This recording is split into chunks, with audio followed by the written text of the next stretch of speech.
Yeah, so I've been a teacher, preschool teacher.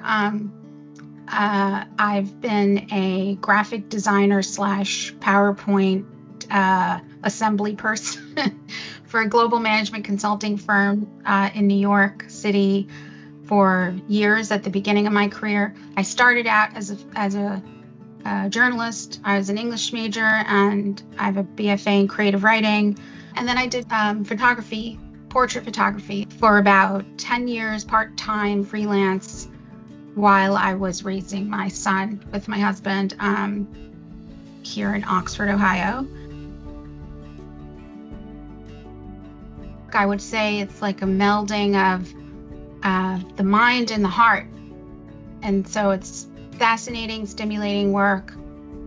And if you do it well, you serve others in a way that it'd be really powerful, and then they spread it in some ways, and you help people be who they are, really, and aligned with what's important to them. And that's sacred work. And I professionally been doing it for about 6 years, and it's the most gratifying of all the careers I've had, and the hardest. It's about presence and attunement and being with the person and really being able to see what makes them amazing. And they are. People are amazing. They're incredibly strong and resilient. They survive heinous, hideous, horrific things, and they sometimes get stuck. And so if you can be attuned and present and validate and support and empathize and be tender with the human who has suffered, which is to say all of us, right?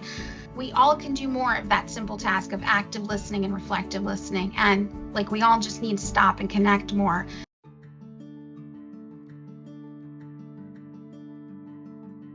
So if you read it quickly, it says we are alone in the universe.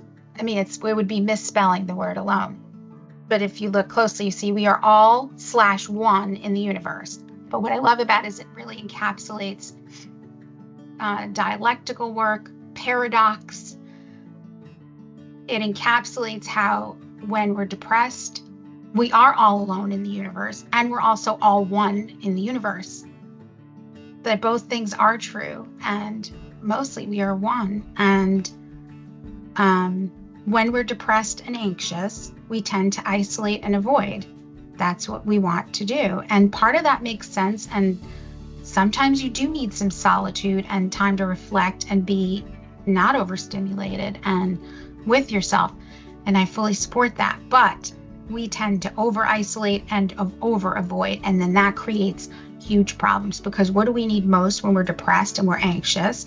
We need connection for depression. We need people and purpose, and those things, when we isolate and avoid, we don't get. And so our depression gets worse. What do we need most when we're anxious? To tackle the thing that threatens our system is designed to warn us when there's a perception of threat, and that keeps us alive. But our nervous system is here to keep us alive, not to keep us happy or thriving, right? So I tell that to clients, and it's a key piece of information that's relevant every day. If you just listen to your nervous system and your amygdala is firing off rockets, and you just acquiesce to anxiety, you will not get what you want in life. You will not get what you need in life. You will stay alive probably, and it's there for that reason. But you have to question, okay, what is this keeping me from? So you have to regulate, get back to safety and sense of okayness. And then, okay, what am I going to do that is going to feel anxiety provoking, but a little bit of it, just a little. I mean, it's the principle behind things like exposure and response prevention, which is the gold standard treatment for OCD. And I would argue we should be using aspects of it for every kind of therapy. And I try to do that because it's about tackling avoidance, and we all need to do it. So I would say trust yourself, because you're not going to. And part of that's okay. And imposter syndrome is real, and so many of us suffer from it, and it's not a bad thing. It'll keep you humble, and it'll keep you interested in learning more, which you should be. We all need to, so it's okay. But trust yourself. Trust your training, trust your instincts, trust your ability to connect with other humans. You wouldn't be in this work if you weren't able to connect well. Trust the therapeutic alliance. That's the key thing. All the studies bear this out. It is not specifically DBT or CBT or this that gets clients from here to there. The biggest part of it is the therapeutic alliance, having somebody who believes in you, who sees you for the amazing person you are and the amazing things you survived.